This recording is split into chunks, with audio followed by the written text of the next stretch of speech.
নদীর মাঝি বলে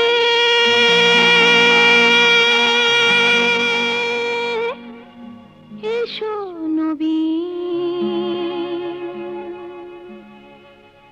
মাঠের কবি বলে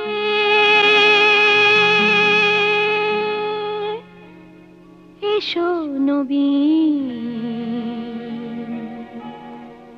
দেখেছি দূরে ওই সোনালি দিন, দেখেছি দূরে ওই সোনালি দিন। প্রিয় দর্শক, শুভেচ্ছা সবাইকে আমন্ত্রণ জানাচ্ছি কৃষি খামার ও উন্নয়নমূলক অনুষ্ঠান পেট্রোকেম সোনালি দিনে। আপনারা জানেন যে সারা পৃথিবীতে লাভজনক বাণিজ্যিক কৃষির জন্য কিন্তু কৃষি যান্ত্রিকীকরণ একটু অপরিহার্য হয়ে গেছে এখন। সেই ধারাবাহিকতায় গুটি গুটি পায়ে বাংলাদেশও কিন্তু কৃষি যান্ত্রিকীকরণের দিকে যাচ্ছে। তবে আমাদের বেশ কিছু চ্যালেঞ্জ রয়েছে। যেমন প্রথম চ্যালেঞ্জ হচ্ছে যে আমাদের জমির পরিমাণ অত্যন্ত ছোট ছোট, এবং এই ছোট জমি পর্যায়ক্রমে আরও ভগ্নাংশে পরিণত হচ্ছে। তাছাড়া বড় বড় যে মেশিনগুলি রয়েছে, হারভেস্টার বা প্ল্যান্টার, সেগুলি মাঠে নামানোর জন্য যে অবকাঠামোগত ফ্যাসিলিটিস দরকার, সেই জায়গাতেও কিন্তু আমাদের দুর্বলতা রয়েছে। সব কিছু মিলিয়ে এই চ্যালেঞ্জগুলো মোকাবেলা করতে হচ্ছে আমাদের, এবং এই চ্যালেঞ্জগুলো মোকাবেলা করার জন্যই কৃষি গবেষণা ইনস্টিটিউটের একটি প্রকল্প রয়েছে FMDP। এরা বাংলাদেশের জমির উপযোগিতা, কৃষকের সুবিধা, তাদের ক্রয় ক্ষমতা, এই সব কিছু বিবেচনায় রেখে আমাদের কৃষকদের উপযোগী বিভিন্ন ধরনের কৃষি যন্ত্র তারা উদ্ভাবন করেছে।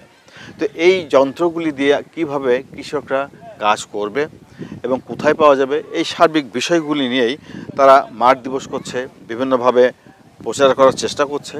তো আমরা বাংলাদেশের এই প্রকল্পের মাধ্যমে যে সমস্ত কৃষি যন্ত্রপাতিগুলি উদ্ভাবন করা হয়েছে, সেগুলির ব্যবহার সম্বন্ধে একটি প্রতিবেদন আপনাদের সামনে উপস্থাপন করব। চলুন দেখা যাক অনুষ্ঠানটি।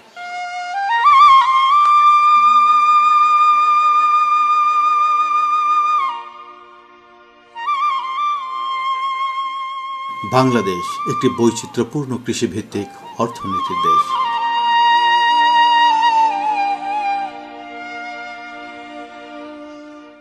আমাদের প্রান্তিক ও ক্ষুদ্র কৃষক পর্যায়ে এখনও সনাতনী পদ্ধতির কৃষি কার্যক্রম প্রচলিত রয়েছে।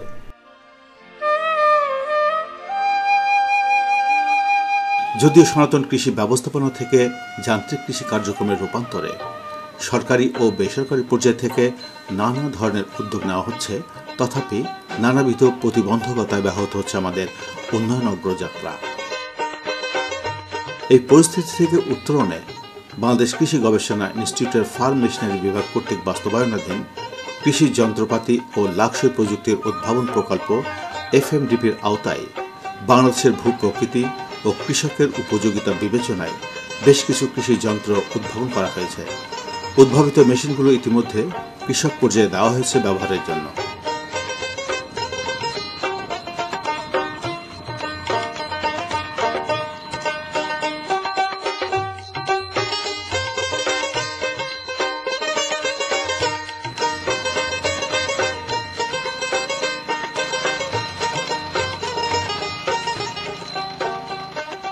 কৃষকরা বলছেন, ছোট ছোট জমিতে ধান কাটা রিপার মেশিন ব্যবহার করে কম খরচে দ্রুত ধান কাটা সম্ভব হচ্ছে।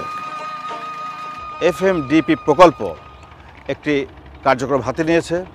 তারা বাংলাদেশের উপযোগী, বাংলাদেশের কৃষকের এবং কৃষি জমির উপযোগী নানা ধরনের কৃষি যন্ত্র তারা উদ্ভাবন করে কৃষক পর্যায়ে তারা সম্প্রসারণের উদ্যোগ নিয়েছে, এবং এর জন্য তাদের গবেষণা করতে হয়েছে, কৃষকের সাথে বসতে হয়েছে।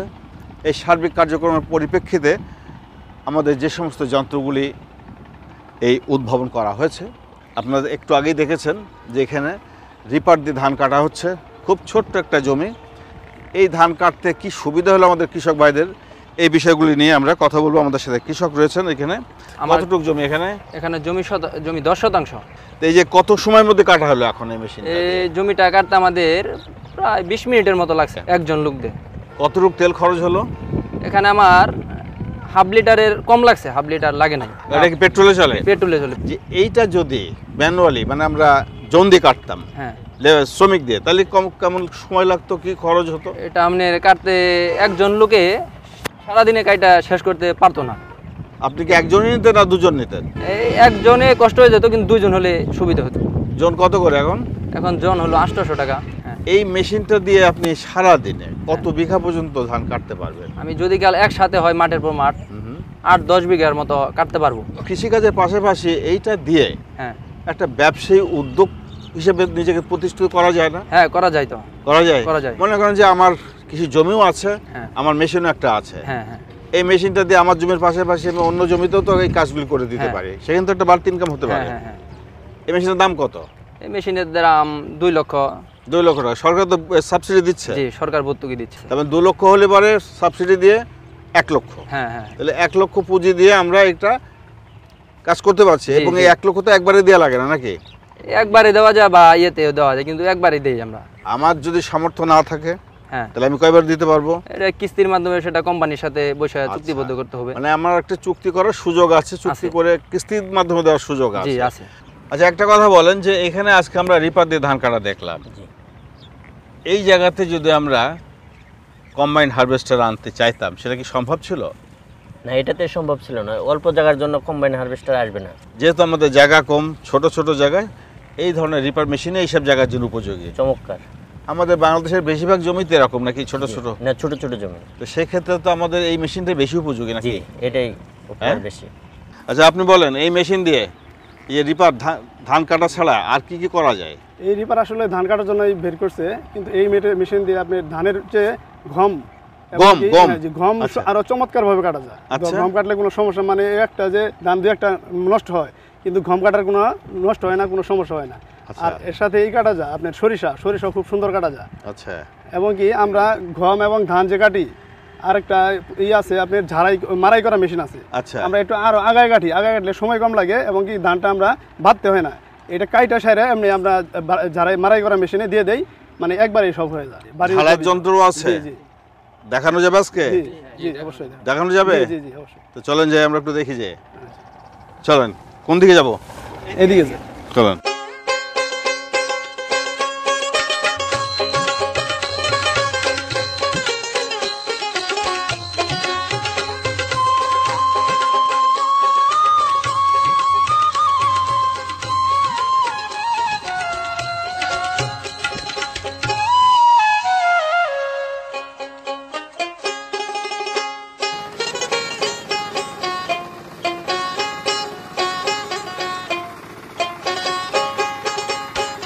বড় মৌসুমে সাধারণত বৃষ্টিপাতের কারণে কৃষি শ্রমিকের সংকট যেমন তৈরি হয়, তেমনি উচ্চ শ্রমিক মূল্য এবং সময় সাপেক্ষ হয় ধান মাড়াই কাজে।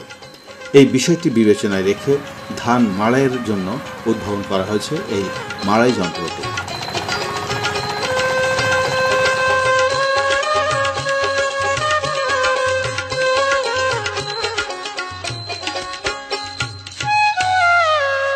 আমাদের কৃষিকাজের সাথে পরিবারের নারী সদস্যদের ভূমিকা যেন শতভাগ আবশ্যিক হয়ে আছে সেই আদিকাল থেকে। তাই ধান মাড়াইয়ের পরে ঝাড়াইয়ের কাজটাও গৃহিণীদেরই করতে হয়। সে কারণে এই কষ্ট ও সময় সাপেক্ষ কাজ থেকে নারীদের পরিত্রাণ দিতে এই ঝাড়াইয়ের যন্ত্র উদ্ভাবন করেছে এফএমডিপি প্রকল্প। যে কোনো ফসল যখন সংগ্রহ করা হয়, এই সংগ্রহের পরের থেকে তার পুরো পরিচর্যাই কিন্তু আমাদের কৃষিতে যে নারী শ্রমিকরা রয়েছেন বা গৃহিণীরা রয়েছেন তারাই কিন্তু করে থাকেন, এবং তাদের এটা একটা অমানসিক পরিশ্রম তাদেরকে করতে হয়। তো এই পরিশ্রমের কথা বিবেচনা করে বাংলাদেশ কৃষি গবেষণা ইনস্টিটিউটের এফএমডিপি প্রজেক্ট যেটা রয়েছে, তারা নানা ধরনের কৃষি যন্ত্র উদ্ভাবন করেছেন। তার মধ্যে একটি হচ্ছে শস্য ঝাড়াই যন্ত্র, বাড়ি উদ্ভাবিত এই যে ঝাড়াই যন্ত্র, এই যন্ত্র দিয়ে তারা ধান সহ বিভিন্ন রকম ফসল তারা কিন্তু ঝেড়ে বেছে পরিষ্কার করে নিতে পারছে একদম খুব অল্প সময়ের মধ্যে। যে পরিশ্রমটা আমাদের নারী শ্রমিকদের আগে করা লাগতো সেটা কিন্তু এখন করা লাগছে না। এই যে ওনারা সব রয়েছেন এখানে, কথা বলবো ওনাদের সাথে যে এই মেশিন পেয়ে কী সুবিধা হলো এটা একটু জানতে চাই আপনার কাছে। এই মেশিনটা আমাদের সুবিধা হলো আমাদের মহিলাদের পরিশ্রম অনেক কম লাগে, আচ্ছা। সময় বাঁচে এবং এ গ্রেড বি গ্রেড দুটোটাই আলাদা হয়ে যায়। ইলেকট্রিকে চলে এটা? হ্যাঁ। আচ্ছা, তো এই মেশিন চালানো আপনারা শিখেছেন? জি। হ্যাঁ জি। আচ্ছা, তো এই মেশিনকে আপনারা যে পেয়েছেন, হ্যাঁ, একটা মেশিন দিয়ে তো অনেকগুলি কৃষক পরিবারের কাজ হতে পারে, তাই না? নাকি পারে? পারে। জি। আপনারা এই মেশিন দিয়ে কতজন পরিবার কাজ করছেন? এই একবারের মধ্যে ধরেন 10-12 জন কৃষকরা সবাই মিলে। তারপরে প্রতিবেশী যারা আছে হ্যাঁ, সবাই তাদের এখানে। যা আসতে চাইলে তাদের ধানটা ঝেড়ে দেওয়া হয় এখানে, জি। তাই না? জি। এটা কি কোনো টাকা পয়সা নেওয়া হয়? যে কারেন্ট খরচ তো হচ্ছে, কারেন্টের খরচটা কিছু নিতে হবে তো। কিছু নিতে হবে। হ্যাঁ, সেটাই। বা একটা মন হিসাবে যে এত মনের জন্য, পার মনের জন্য এত টাকা, নাকি এরকম? হ্যাঁ। আপনারা কি এই মেশিনগুলো দেখছেন? কেমন লাগছে? খুব ভালো লাগছে। কৃষি যন্ত্রের সহজ প্রাপ্যতা এবং ব্যবহারের সুফল বিষয়ে অবহিত করার জন্য এফএমডিবি প্রকল্পভুক্ত এলাকার কৃষকদের সাথে এই ধরনের মাঠ দিবসের আয়োজন করা হয় প্রতিনিয়ত, যেখানে কৃষি সম্প্রসারণ অধিদপ্তরের কৃষি কর্মকর্তাগণ উপস্থিত থাকেন। সাম্প্রতিক সময় আমরা দেখছি যে সারা পৃথিবীতেই যান্ত্রিকীকরণের দিকে যাচ্ছে। আমাদের সেই সুযোগ হয়তো খুব সীমিত, তারপরেও যে সমস্ত যন্ত্র মাঠে যাচ্ছে সেগুলিতে আবার যাওয়ার আগে কোনো এন্টারপ্রেনারের কাছে হয়তো যাচ্ছে, তাদের মাধ্যমে আবার আপনার ডিপার্টমেন্ট থেকে ভর্তুকিও দেওয়া হচ্ছে কৃষকদেরকে প্রায় অর্ধেক মূল্যে, কিছু কিছু জায়গায় আবার আরও বেশি কমে 70% ভর্তুকিও দেওয়া হচ্ছে। তো এই যে সার্বিক কার্যক্রম হচ্ছে, এতে করে মাঠ পর্যায়ে আপনি মাঠে দীর্ঘদিন ধরে কাজ করছেন, ইম্প্যাক্টটা কি হলো? বর্তমান সরকার যান্ত্রিকীকরণের উপর অনেক বেশি গুরুত্ব দিয়েছে, কারণ জনসংখ্যা বৃদ্ধি পাচ্ছে, সেই সাথে আমাদের মাঠের জমিগুলো প্রতিনিয়ত কমে যাচ্ছে। এই কমে যাওয়া জমি থেকে জনসংখ্যা বৃদ্ধির এতজন জনগণের খাবার জোগাড় করতে গিয়ে যান্ত্রিকীকরণে আসতেই হবে। সেই ক্ষেত্রে বর্তমান সরকারের সবচেয়ে প্রথম যে উদ্যোগটি নেওয়া হয়েছে সেটি হচ্ছে যন্ত্রপাতিগুলোকে কৃষকের দোরগোড়ায় সহজলভ্য আকারে পৌঁছে দেওয়ার জন্য এবং তাদের উপযোগী করে যান্ত্রিকীকরণ প্রকল্পের আওতায় বিভিন্ন ভর্তুকি মূল্যে যন্ত্রগুলো দেয়া হচ্ছে। তো সেই ক্ষেত্রে কৃষি গবেষণা থেকে উদ্ভাবিত যে যন্ত্রগুলো আছে তার মাঝে আমাদের জামালপুরে বিশেষ করে ভুট্টার আবাদ অনেক বেশি, এবছর প্রায় 20,000 হেক্টর জমি ছাড়িয়ে গেছে। তো সেই জায়গায় ভুট্টা মাড়াইয়ের একটি বেশ অসুবিধাই ছিল কৃষকদের, কিন্তু এই যন্ত্রটি ভর্তুকি মূল্যে পাওয়ায় কৃষকরা অত্যন্ত খুশি এবং তারা সময়টাকে সেভ করে এই যন্ত্রটি ব্যবহার করে তারা অর্থনৈতিকভাবে অনেক বেশি লাভবান হচ্ছেন। আর পাশাপাশি সিডার মেশিন দিয়ে এবছর বেশ কয়েকটি জায়গায় সরিষাও আবাদ করা হয়েছে। এটি অত্যন্ত চমৎকার এবং মাঠগুলো দেখতে দৃষ্টিনন্দন ছিল এবং সিডার মেশিন দিয়ে লাগানোর ফলে যে সময়টা তারা সেভ করতে পারছে, এর ফলশ্রুতিতে আমরা 2 ফসলি জমিকে 3 ফসলিতে নিয়ে যেতে পাচ্ছি। যেখানে 3 ফসলি জমি আছে, শুধুমাত্র যান্ত্রিকীকরণের প্রয়োগের মাধ্যমেই আমরা 4 ফসলি জমিতে রূপান্তরিত করতে পারছি।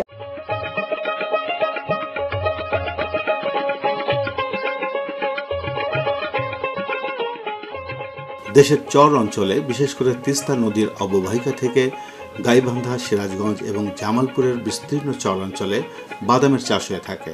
বাদামের খোসা ছাড়ানো বেশ সময় সাপেক্ষ এবং শ্রমঘন কাজ। সে কারণে কৃষকরা সাধারণত খোসা সহ বাদাম বিক্রি করে থাকেন। ফলশ্রুতিতে ন্যায্য মূল্য কিন্তু তারা পাচ্ছেন না। বর্তমানে বাদামের খোসা ছাড়ানোর যন্ত্র উদ্ভাবন হওয়ায় চাষিরা বাদামের ভ্যালু অ্যাড করে বাড়তি দামে বাদাম বিক্রি করে লাভবান হচ্ছেন।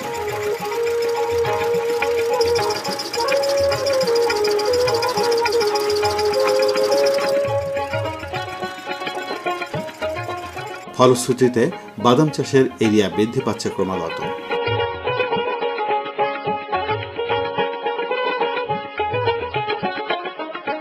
বাংলাদেশ কৃষি গবেষণা ইনস্টিটিউটের অনেকগুলি গবেষণা উইং রয়েছে, তার মধ্যে উল্লেখযোগ্য হচ্ছে আপনাদের এফএমডিপি প্রকল্প, এফএমটিই ডিভিশনের এফএমডিপি প্রকল্প রয়েছে। তো এখানে আপনারা বিভিন্ন ধরনের যে যন্ত্রগুলি আমরা কৃষিকাজে ব্যবহার করি সেগুলি আপনারা মাঠের উপযোগিতা, কৃষকের উপযোগিতা বিবেচনা করে সেগুলো উদ্ভাবন করে মাঠ পর্যায়ে সেটা দেওয়ার ব্যবস্থা করছেন। তা আমি প্রথমেই জানতে চাই যে স্বাধীনতার এই 52 বছরে আপনাদের এই ফার্ম মেশিনারিজের বা এই ডিপার্টমেন্টের উল্লেখযোগ্য যে কার্যক্রম বা উদ্ভাবন সেটা যদি একটু বলেন। আমাদের বাংলাদেশ কৃষি গবেষণা ইনস্টিটিউট একটা বৃহত্তম গবেষণা প্রতিষ্ঠান। সেই প্রতিষ্ঠানের আন্ডারে আমাদের 16টা বিভাগ আছে। বিভাগের মধ্যে farm machine and poster process engineering বিভাগ, যেখানে আমরা কর্মরত আছি, সেই বিভাগে এই পর্যন্ত স্বাধীনতার পর থেকে এই পর্যন্ত আমাদের প্রায় 53 ধরনের কৃষি যন্ত্রপাতি প্রযুক্তি আমাদেরকে উদ্ভাবন করা হয়েছে। তার মধ্যে মাঠ লেভেলে আমাদের এই প্রকল্পের আন্ডারে যে এই প্রকল্প নিয়ে আমরা কৃষি যন্ত্রপাতি লাক্সই প্রযুক্তি উদ্ভাবনের মাধ্যমে ফসল উৎপাদন ব্যবস্থা লাভজনক করা শীর্ষক, যেটাকে আমরা সংক্ষেপে বলি এফএমডিপি প্রকল্প। সেই প্রকল্পের অধীনে আমরা 18 ধরনের এই যে প্রযুক্তি আছে সেই প্রযুক্তিগুলি 18 ধরনের যন্ত্র নিয়ে আমরা প্রায় 10টা জেলা 20টা উপজেলার মধ্যে এবং 41টা হাবসে আমরা কাজ করে আসতেছি। তার মধ্যে এই এখানে যে জামালপুরে আসছি সেখানে আমাদের 2টা, যেমন জামালপুর সদর এবং মেলান্দহ উপজেলা, এই 2টা হলে আমাদের প্রকল্প অন্তর্ভুক্ত।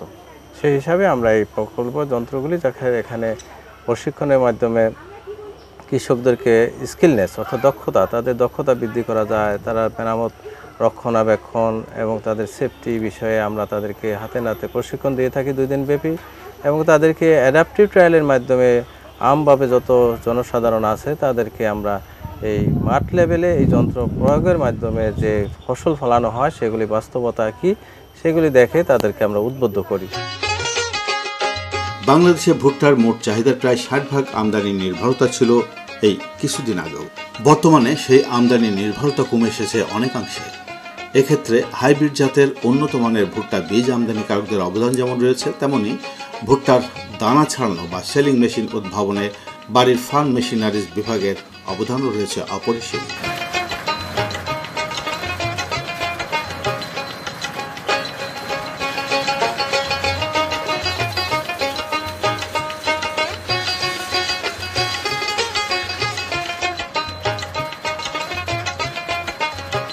আমাদের যে সারা বাংলাদেশে কিন্তু এখন ভুট্টা চাষের ব্যাপকতা বেড়ে গিয়েছে অনেক। ধানের পরে এখন ভুট্টার অবস্থান বলা চলে। তো সেইখানে এই যে লেবার ইন্টেন্সিভ একটা ব্যাপার রয়েছে, অনেক লেবার লাগে আপনার এই ভুট্টার সুইং করতে, বীজ বুনতে, নিড়ানি করতে। তো এই তারপরে এই যে ভুট্টার সেলিং করতে, তো এইগুলি থেকে কমানোর জন্য এইখানে কি যান্ত্রিকতার কোনো ব্যবস্থা করা গেছে না, কোনো উদ্ভাবন করা গেছে কিনা কোনো যন্ত্র? বাংলাদেশে ভুট্টার আবাদ বাড়ছে, কিন্তু আমরা যদি দেখি যে এর আবাদের বাড়ার পেছনে কারণ কি, তাহলে আমরা বলবো যে বাংলাদেশে ভুট্টা মারাই যন্ত্র আবিষ্কার, যেটি বাংলাদেশ কৃষি গবেষণা ইনস্টিটিউট করেছে, এটি হলো একটি অন্যতম অনুঘটক বাংলাদেশে ভুট্টার আবাদের ব্যাপক সম্প্রসারণ হওয়ার জন্য। কারণ ভুট্টার মোচা থেকে একটি একটি করে হাতে ছাড়ানো, দানা ছাড়ানো, এটি খুবই কষ্টকর কাজ। ফলে কৃষকরা এই ফসলটি, এই লাভজনক ফসলটি, যেটি ধানের চাইতে প্রায় দ্বিগুণ ফলন দিতে পারে, এবং বোরো ধানের সাথে যদি আমরা তুলনা করি তাহলে প্রায় 3 ভাগের 1 ভাগ বা 4 ভাগের 1 ভাগ পানি লাগে। এত লাভজনক হওয়ার পরেও কৃষকরা এই যন্ত্রটি নিচ্ছিল না এই কষ্টকর কাজের জন্য।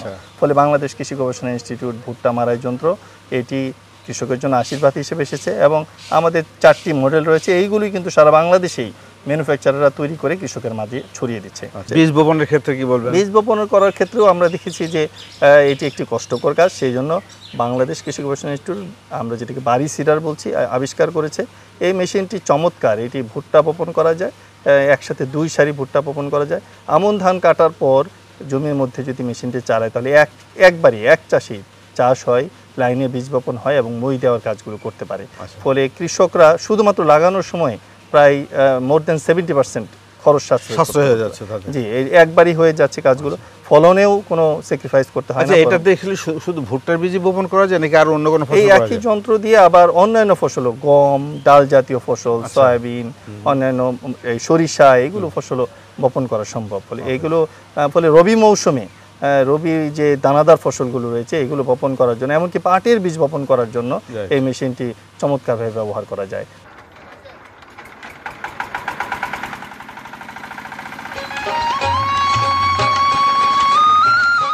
কৃষি কর্মকাণ্ডে সেচের জন্য ভূপরিস্থ পানি উত্তোলনের জন্য ব্যাপকভাবে ব্যবহৃত হয়ে থাকে লো লিফট পাম্প। পাম্পের সর্বোচ্চ সুবিধা প্রাপ্তির জন্য উদ্ভাবন করা হয়েছে বাড়ি এক্সিয়াল ফ্লো পাম্প। এই পাম্পের পানি উত্তোলন ক্ষমতা তুলনামূলকভাবে অনেক বেশি। এই যে পাম্পটা ওনারা উদ্ভাবন করেছেন, এটা সম্বন্ধে কি উপকার হবে আমাদের কৃষকের অন্যান্য যে পাম্পগুলি আছে তার থেকে যদি একটু তুলনা করি, কি বলবেন? আসলে এই পাম্পটার নাম হচ্ছে বাড়ি এক্সেল ফ্লো পাম্প। এটা হচ্ছে আমরা সাধারণত সারফেস ওয়াটারের জন্য ব্যবহার করে থাকি। আপনি তো ইতিমধ্যে বলে ফেললেন যে আমরা আজকে লোলিপ পাম্প যেটা ব্যবহার করে থাকি, কিন্তু সেখানে কিন্তু আমাদের ডিজেল লাগে বেশি। আমাদের এই বাড়ি এক্সেল ফ্লো পাম্পে আমরা 12 ঘোড়া একটা ডিজেল ইঞ্জিন আছে, সেখানে আমরা যদি এই মেশিনটা দিয়ে পানি ডিসচার্জ করি, আমরা পার সেকেন্ডে 45 লিটার পানি তুলতে পারি, যেটা হচ্ছে মিনিটে 27 লিটারের মতো হয়ে যায়। এবং সেখানে কিন্তু আমাদের মাত্র 1.5 লিটার মাত্র ডিজেল খরচ হচ্ছে, যেটা নাকি লোলিপ পাম্পের থেকে কিন্তু অর্ধেক। এটা আমাদের কৃষকদের ডিজেল সাশ্রয় হচ্ছে, ডিজেল সাশ্রয় হচ্ছে। সময়টা যেহেতু আমাদের ডিসচার্জ পানির ডিসচার্জটা বেশি, সেখানে কিন্তু আমাদের সময়টা লাগতেছে অনেক কম। যদি আমরা এই পুকুর, এই যে আপনারা দেখতে পাচ্ছেন, যদি আমরা পুকুরটা সেচ দিলাম, পুকুরটা সেচ দিতে কিন্তু আমাদের সময়টা লেগে যাচ্ছে অনেক কম। যেখানে আমাদের ইরিগেশনের মানে একটু ডিফিসিয়েন্সি থাকে, যে আমাদের ইরিগেশনের সংকট হচ্ছে, সেখানে কিন্তু আমরা এই সার্ভিস ওয়াটার এই পাম্পের মাধ্যমে আমরা কিন্তু সেই ইরিগেশনের ব্যবস্থাটা করতে পারি। বাড়ি উদ্ভাবিত সোলার পাম্প একদিকে যেমন গ্রামীণ জীবনে স্বস্তি দিয়েছে, তেমনি বিদ্যুতের বিকল্প এই সোলার পাওয়ার ব্যবহারে সাশ্রয় হচ্ছে অর্থ। প্রিয় দর্শক, আপনারা জানেন বিশ্বব্যাপী কিন্তু এখন গ্রিন হাউস যে গ্যাস, সেটার এমিশন কমানোর জন্য সারা পৃথিবীতে নানা ধরনের কার্যক্রম হাতে নেওয়া হয়েছে। বলা হচ্ছে গ্রিন টেকনোলজি ব্যবহার করার কথা, আমাদের জীবাশ্ম যে জ্বালানি সেটাকে কম জ্বালানোর কথা বলা হচ্ছে, বিদ্যুৎ খরচ কম করার কথা বলা হচ্ছে, প্রাকৃতিক বা আমাদের সোলার যে পাওয়ার সেগুলিকে এখন ইন্ট্রোডিউস করার কথা বলা হচ্ছে।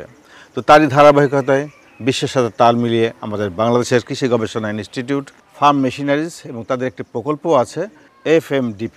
এই প্রকল্পের আওতায় আমরা এখানে দেখতে পাচ্ছি যে বাংলাদেশের বেশ কিছু গ্রামে তাদের একটা প্রকল্পভুক্ত যে গ্রামগুলি রয়েছে, সেখানে প্রদর্শনী আকারে দেওয়া হয়েছে সোলার হোম সিস্টেম। এই সোলার হোম সিস্টেমটার মধ্যে কি কি আছে সেটা একটু জানার চেষ্টা করব, যে পেয়েছেন তার কাছ থেকে, এবং এতে কি কি সুবিধা পাওয়া যায় এই সব কিছু জানার একটু চেষ্টা করব। সোলার পাম্পের ব্যবহার করে আমরা 5 থেকে 6 একর জায়গা সেচ দিতে পারতেছি বিনা খরচে। আচ্ছা, এখানে জ্বালানি প্রয়োজন হচ্ছে না, বিদ্যুতের প্রয়োজন হচ্ছে না। অনায়াসেই আমন মৌসুমে আর বুড়ো মৌসুমে ভুট্টা চাষ করছি, এবং বর্তমানে আখ চাষ করা হয়েছে বিনা খরচে। প্রায় 5 থেকে 6 একর জায়গা এটা পানি সেচ দেওয়া হচ্ছে। বাড়ির আঙিনায় শাকসবজি করা যাচ্ছে, সবজি করা যাচ্ছে, বেগুনের চাষ করা হচ্ছে, গরু ছাগল হাঁস মুরগি খাচ্ছে, আপনারাও খাচ্ছেন? জি। হ্যাঁ জি, পানি খাচ্ছেন তো? জি, পানি খাচ্ছি আমরা। আচ্ছা, এখন বলেন আর কি কি সুবিধা হচ্ছে? আর হচ্ছে এটা এই সোলার পাম্প দিয়ে প্যানেল দিয়া হোম সিস্টেম আছে, 10টা লাইট জ্বলতেছে এবং 4টি ফ্যান চলতেছে এটা। আচ্ছা, এখন বলেন এটা কত হর্স পাওয়ার কত? এটা হলো 1 horse power. 1 horse power. Panel কটা দেওয়া আছে? 3টা প্যানেল দেওয়া আছে। 3টা প্যানেল দেওয়া আছে। কত ওয়াট এক একটার? 450 করে। 1000 থেকে 1200 টাকা প্রতি মাসে আমার সাশ্রয়ী হচ্ছে এটা হচ্ছে। হ্যাঁ, আর এছাড়াও এই সোলার পাম্প দিয়ে আমি এই বাসাতে যে ট্যাঙ্কিতে পানি ইউজ, বাথরুমে এগুলা মানে পানি অনায়াসে ইউজ করতে পারতেছি সর্বক্ষণ। এটা যদি আমি করতে চাই কেমন খরচ পড়বে? এটা আপনি সোলার পাম্প আর হোম সিস্টেম সম্পূর্ণ খরচ করতে গেলে 1,80,000 টাকা লাগবে। 1,80,000 টাকা। আর যদি আপনি শুধু সোলার পাম্প মানে সেচ পানির ব্যবস্থাপনা করেন, সেখানে 1,20,000 টাকা হলেই চলবে।